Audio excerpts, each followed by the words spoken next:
Hey everybody, welcome to the next installation of the EMF protection course with Heidi. And Thaddeus. All right, we're glad you're here today. This is very exciting. Thaddeus, I see you're wearing a new watch. Can you tell me about it? Do you even know what the most harmful EMF or microwave radiation is at your home? Oh my God, don't ever do that. Oh, I got a text. Oh, I'm on the internet. Oh my gosh. Do I need to be taller? Yes, oh, much better. Oh, look at it. That's our intro.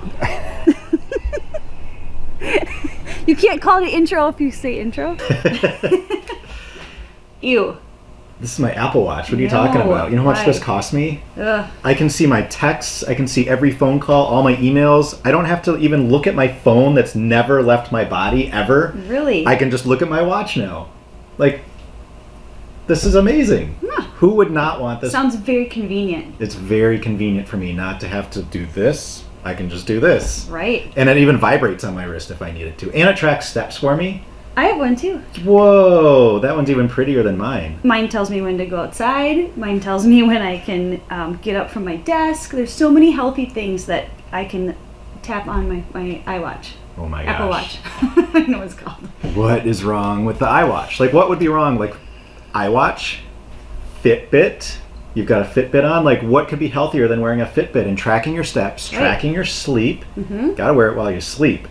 And telling you to stand up, telling you to move, like all those things, like really healthy. Yep. So what could possibly go wrong with that? I feel like there's something that we're not quite thinking through with these devices. I missed something. Yeah. So think about how many wearables you have and how many more wearables you're going to have between wearing your phone right here or right here while you work out. Women, right here, very dangerous. And or in your yoga pants or your back pocket. Exactly. Or, I mean, so everyone's got this in their pocket.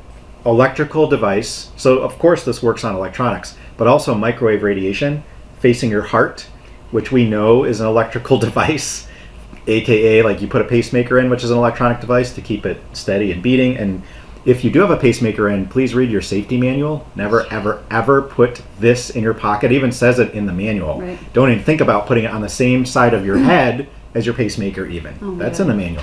Anyway, everyone's got these wearables and they've got cell phones and these technologies in their pocket and on their body.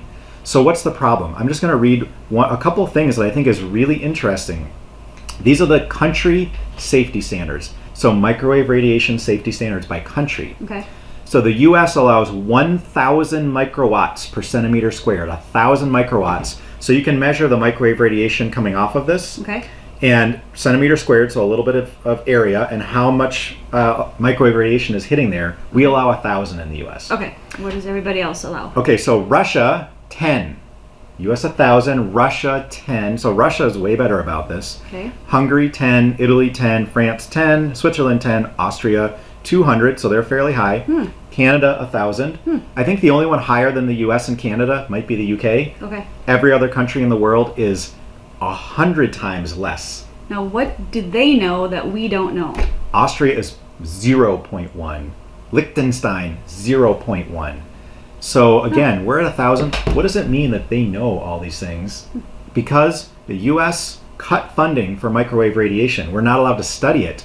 You can study it if you fund it yourself, but most funding for government labs or even university labs comes through government funding and private industry funding. That's how they run their labs. Right. You can't run a giant laboratory at an academic university without money.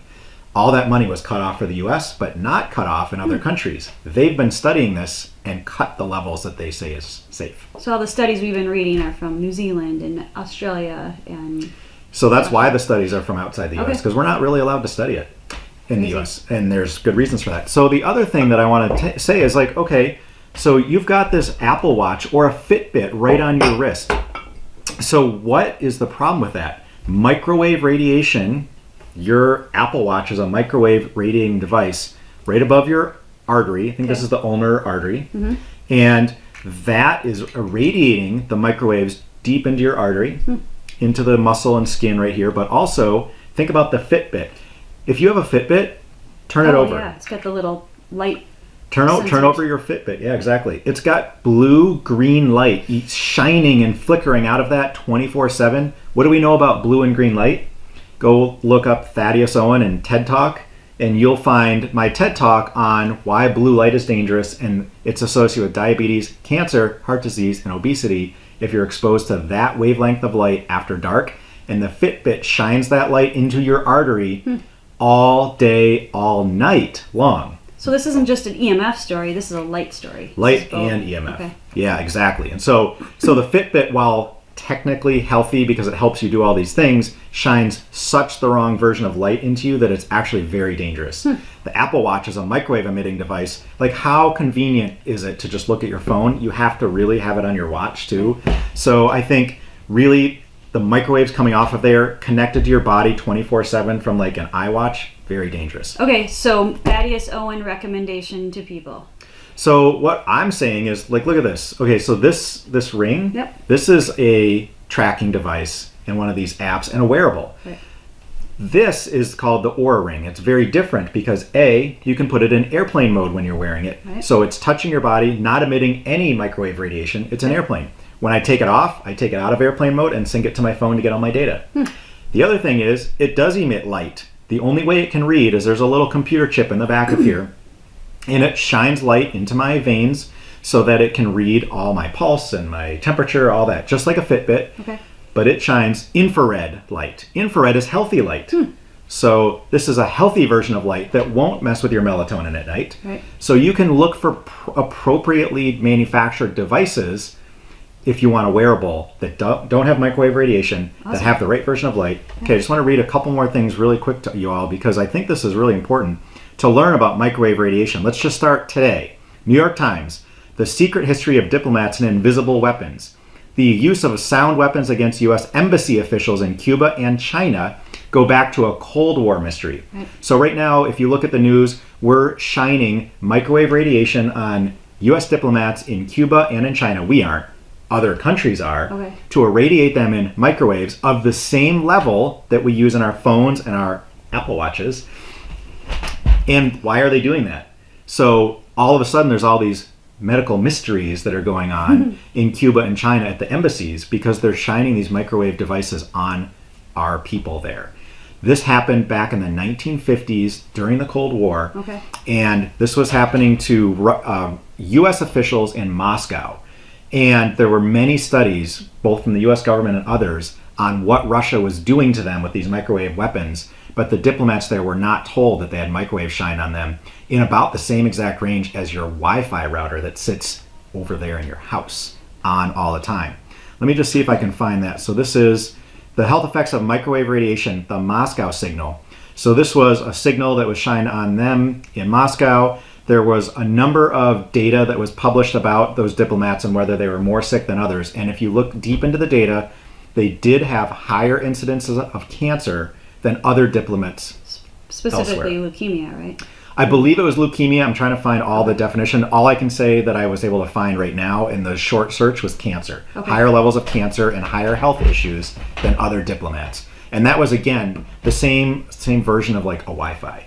And now we're sticking like not only wearables all over our body, but at your home, you've got a Wi-Fi router sitting in a corner of your home, irradiating you all day long. Right. You've got Bluetooth irradiating you from your car. That I have a Honda Pilot.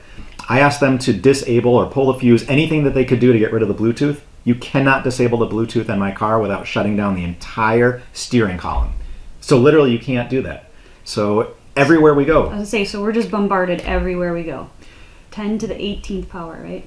That's how much more microwave radiation is flowing through our body everywhere on Earth compared to I wonder previous how history. many people knew that before we were talking about this. Not very many. So your car, your work, your home. I mean, we've put these microwave devices in our homes, Right. in our pockets, in our cars, when we run, on our wrists, at our work. At our no gym, escaping at the it. coffee shop. Right. Where are you ever free of it? Nature. You got to get out to nature. So wearables can be very dangerous, or they can be very health conscious and effective if you get the right wearable. And what we want everyone to know is do your research, look at the wearables that you want to have on your body, and make sure that you feel good that they're protecting your health and helping you be healthier, Right. not a fancy app that's actually detracting from your long-term health, no matter how many times you stand up during the day. Right. Pay attention. All right. Till next time.